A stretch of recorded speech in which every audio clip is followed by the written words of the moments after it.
Assalamualaikum warahmatullahi wabarakatuh. Dan ini adalah hadis Rasulullah Shallallahu Alaihi Wasallam tentang penyesalan orang kafir di akhirat. Hidup di dunia hanyalah sementara. Ibarat orang berpergian, kita hanya sekedar berhenti sejenak mencari minum. Hidup yang kekal abadi adalah di akhirat kelak. Maka dari itu, agar tidak menyesal akhirnya, baiknya persiapkan bekal yang cukup untuk menuju ke akhirat kelak. Membaca sholawat kepada Nabi senantiasa kita lakukan agar nanti kita mendapat syafaat beliau di hari kiamat, sebagaimana dikisahkan pada hadis ke-12 tentang penyesalan orang kafir di akhirat.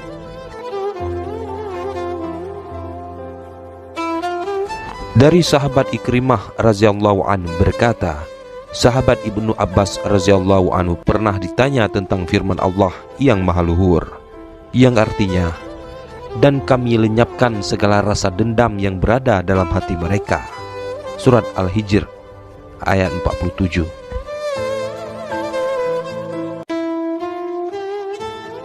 Sahabat Ibnu Abbas menjawab bahwa Rasulullah Shallallahu Alaihi Wasallam menceritakan, tatkala hari kiamat telah tiba, maka akan didatangkan ranjang dari batu yakut merah sepanjang 20 mil.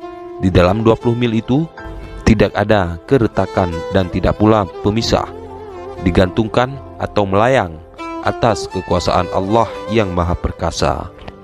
Maha agunglah keagungannya.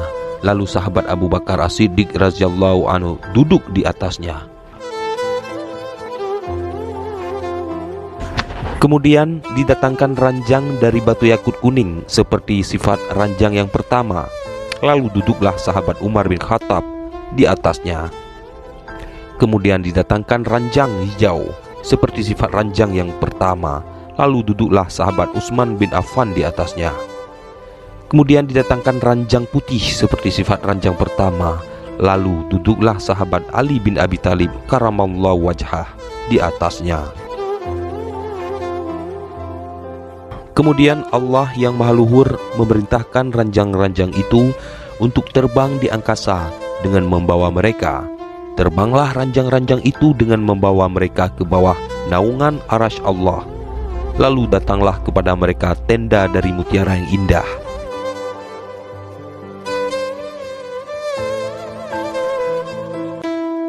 Jikalau berkumpullah penghuni langit-langit dan 7 bumi serta semua makhluk Allah yang maha luhur ada di dalam keduanya, maka mereka berada di pojok dari pojok-pojok tenda itu. Kemudian mereka diberikan 4 gelas. 1 gelas diberikan kepada sahabat Abu Bakar, 1 gelas kepada sahabat Umar, 1 gelas kepada sahabat Utsman, dan 1 gelas kepada sahabat Ali. Semoga ridha Allah yang maha luhur terlimpahkan kepada mereka semua. Lalu mereka memberi minum kepada orang-orang penghuni surga. Demikian itulah makna firman Allah yang maha luhur, yang artinya, dan kami lenyapkan segala rasa dendam yang berada dalam hati mereka, sedangkan mereka merasa bersaudara, duduk berhadap-hadapan di atas dipan-dipan.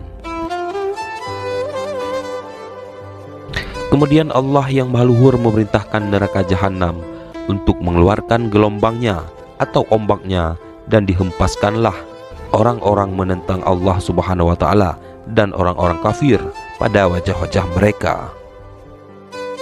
Lalu Allah membuka mata hati mereka pada waktu itu.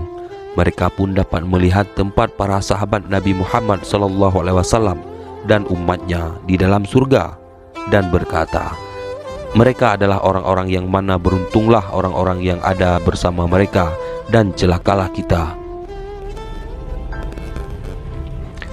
Kemudian mereka dikembalikan ke dalam liang neraka jahanam. Kemudian Nabi SAW mengatakan, tidaklah tetap di dalam neraka orang yang di dalam hatinya terdapat iman seberat biji sawi, kecuali ia akan dikeluarkan dari neraka jahanam dengan syafaatku. Seorang imam yang luhur agamanya, yaitu Imam Az-Zantusiti, mengatakan di dalam kitab Raudlatul Ulama, Aku mendengar Sa'ad bin Muhammad al-Astarusyani yang ahli fikih, lagi seorang yang zuhud, meriwayatkan dari Al-Qalabi, dari Abu Soleh, dari sahabat Ibnu Abbas radhiyallahu anhu, di dalam firman Allah yang maha luhur, yang artinya, orang-orang yang kafir itu seringkali nanti di akhirat menginginkan kiranya mereka dahulu di dunia menjadi orang-orang muslim. Dan diriwayatkan dari sahabat Abu Musa al-Ash'ari dari Nabi SAW bersabda, tatkala penghuni neraka berkumpul di dalam neraka dan bersama mereka adalah orang-orang yang dikehendaki Allah dari golongan ahlul kiblat atau orang-orang Islam, maka orang-orang kafir berkata pada orang-orang yang ada di dalam neraka dari golongan ahlul kiblat, bukankah kalian adalah orang-orang Islam? Ahlul kiblat pun menjawab, iya. Orang-orang kafir berkata, lalu mengapa keislaman kalian tidaklah berguna atau memberi manfaat kepada kalian, sedangkan kalian bersama kami di dalam neraka? Ahlul kiblat pun menjawab, kami mempunyai dosa-dosa, lalu kami disiksa karena dosa-dosa itu. Allah yang maha mulia lagi maha agung pun murka kepada orang-orang kafir, lalu dia mengampuni orang-orang Islam dan dengan berkah, anugerah dan rahmatnya, lalu dia memerintah untuk mengeluarkan semua orang yang tergolong ahlul kiblat di dalam neraka, lalu mereka semua dikeluarkan dari neraka. Pada saat itulah orang-orang kafir menginginkan kiranya mereka dahulu di dunia menjadi orang-orang Islam. Sahabat Ibnu Abbas radhiyallahu an mengatakan, akan dikumpulkan golongan dari umat ini di atas sirat atau titian. Demikian itu adalah golongan yang pertama memasuki surga selain para nabi dari umat ini, dan golongan terakhir dari umat ini yang memasuki surga, yaitu orang-orang yang wajib bagi mereka memasuki neraka. Sedangkan Nabi SAW mengawasi di hari kiamat dan mengetahui umatnya karena mereka bersinar wajah dan tangan kakinya dari bekas wudhu. Beliau pun mengetahui lalu berkata, wahai malaikat Jibril, bagaimana keadaan umatku yang masih ditahan di atas sirat? Lalu Allah yang maha luhur berkata kepada malaikat neraka, samarkanlah mereka di dalam lembah-lembah neraka sehingga Nabi Muhammad SAW dapat memasuki surga.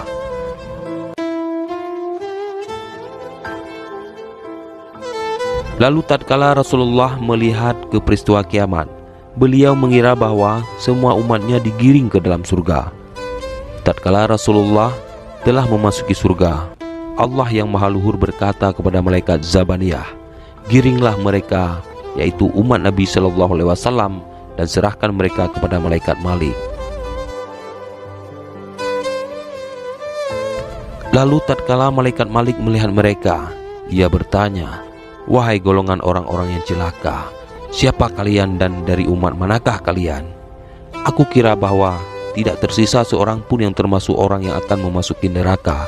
Setiap umat telah datang atau masuk neraka, dan mereka dalam terikat lagi terbelenggu dengan rantai-rantai. Mereka dibaringkan bersama setan, dan mereka diseret di atas wajah-wajah mereka dalam keadaan hitam, wajahnya lagi melotot matanya. Namun aku tidak melihat angkal atau belenggu di kaki kalian, dan tidak pula belenggu di tangan kalian. Aku tidak melihat wajah kalian hitam, dan tidak pula mata kalian melotot. Kalian berjalan dengan kaki kalian. Dari umat manakah kalian?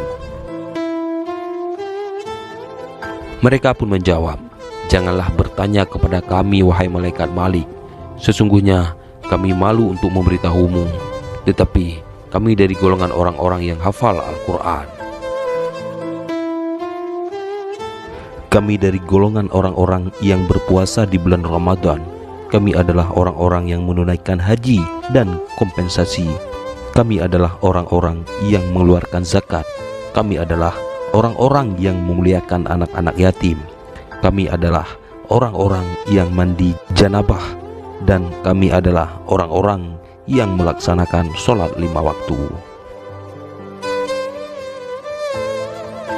Malaikat Malik pun berkata, wahai golongan orang-orang yang celaka, Bukankah Al-Quran telah menghalangi kalian dari bermaksiat kepada Allah yang Maha Luhur, sehingga kalian terjatuh pada sesuatu yang mana kalian telah terjatuh di dalamnya?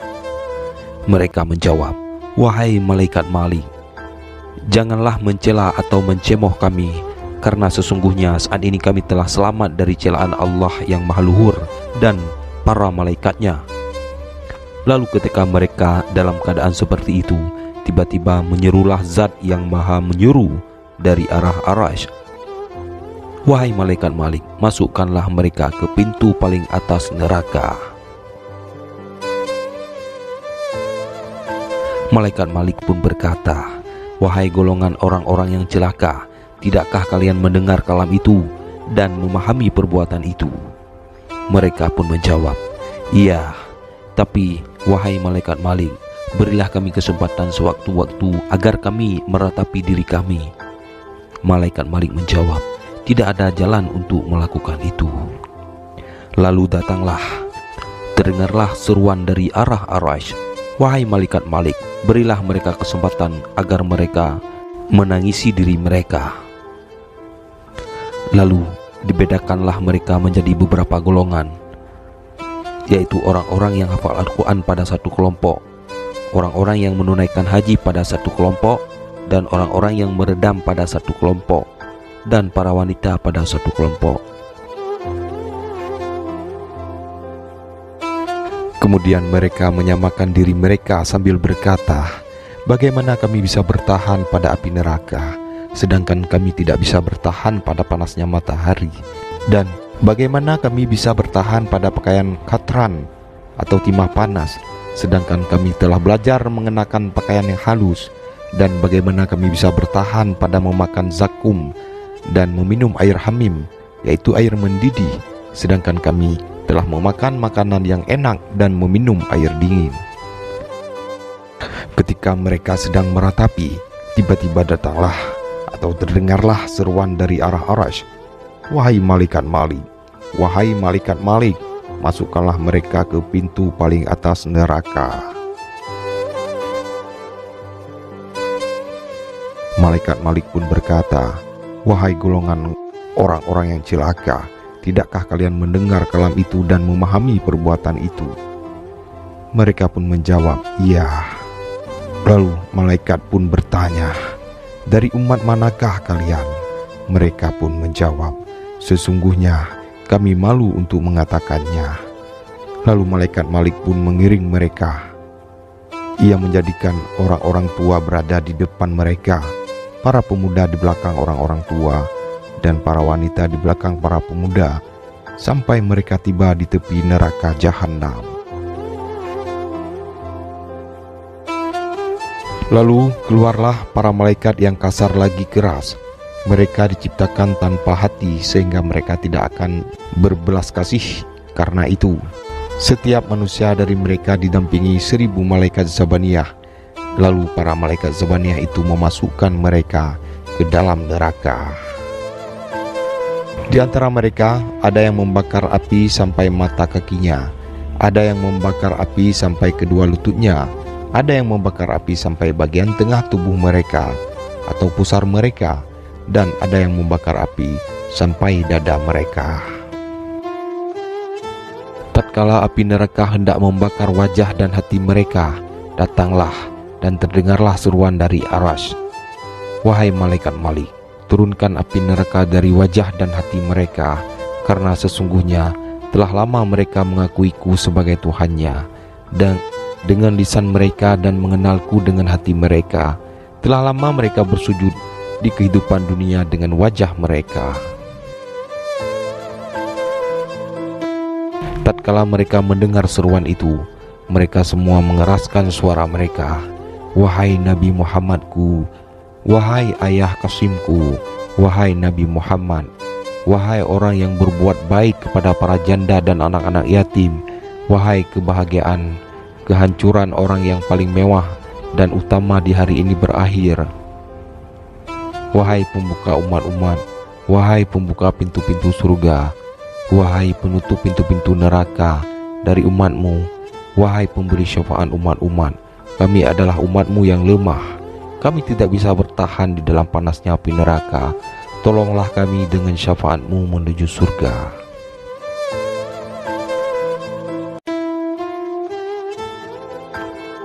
Salah satu dari mereka meletakkan kedua tangannya di atas kedua telinganya seperti orang muadzin dan menyeru dengan suaranya yang keras, "Kami adalah umat Nabi Muhammad."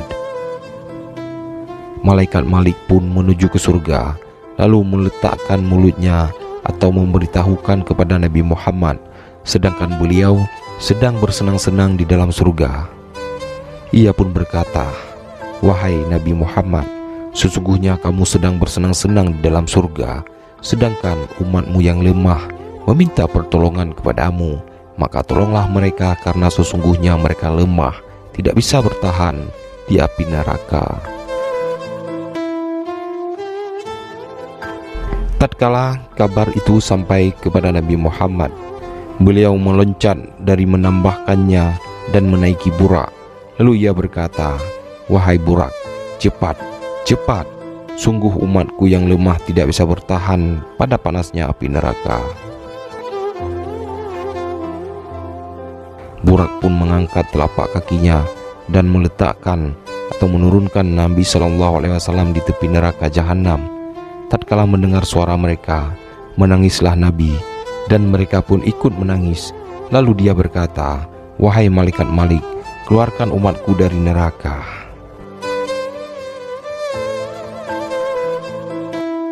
Malaikat Malik pun menjawab, "Wahai Nabi Muhammad, saya tidak memiliki jalan untuk mengeluarkan mereka selama saya belum diperintah." Nabi SAW pun menuju ke tiang Arash, lalu turun dari Burak dan tersungkur dalam keadaan bersujud. Berkatalah Nabi, "Wahai Tuhanku, seperti inilah Engkau yang menjanjikanku untuk tidak membakar umatku di dalam neraka." Allah yang Maha Luhur pun menjawab, "Wahai Nabi Muhammad, mereka telah melupakanmu dan meninggalkan syariatmu di dunia, dan pada hari ini aku telah melupakan mereka dari syafaatmu kepada mereka. Maka berilah syafaat sekarang." Allah pun mengizinkan Nabi memberikan syafaat. Lalu beliau memberikan syafaat kepada mereka semua dan mengeluarkan mereka dari neraka dengan syafaat beliau. Tetaplah orang kafir di dalam neraka. Lalu pada saat itulah mereka berkata, "Andai kami adalah orang-orang Islam, maka kami akan dikeluarkan sebagaimana mereka orang-orang Islam telah dikeluarkan." Sahabat Ibnu Abbas radhiyallahu an berkata, yang artinya, orang-orang yang kafir itu seringkali nanti di akhirat menginginkan kira-kira mereka dahulu di dunia menjadi orang-orang muslim.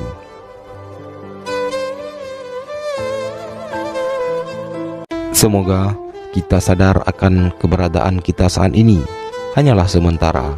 Akhiratlah tempat kita kembali untuk selamanya. Dengan menjalankan syariat yang dibawa oleh Nabi Muhammad SAW dan selalu membaca sholawat, semoga kita mendapatkan syafaatnya kelak. Amin ya rabbal alamin. Wallahu a'lam bishawab. Wassalamualaikum warahmatullahi wabarakatuh.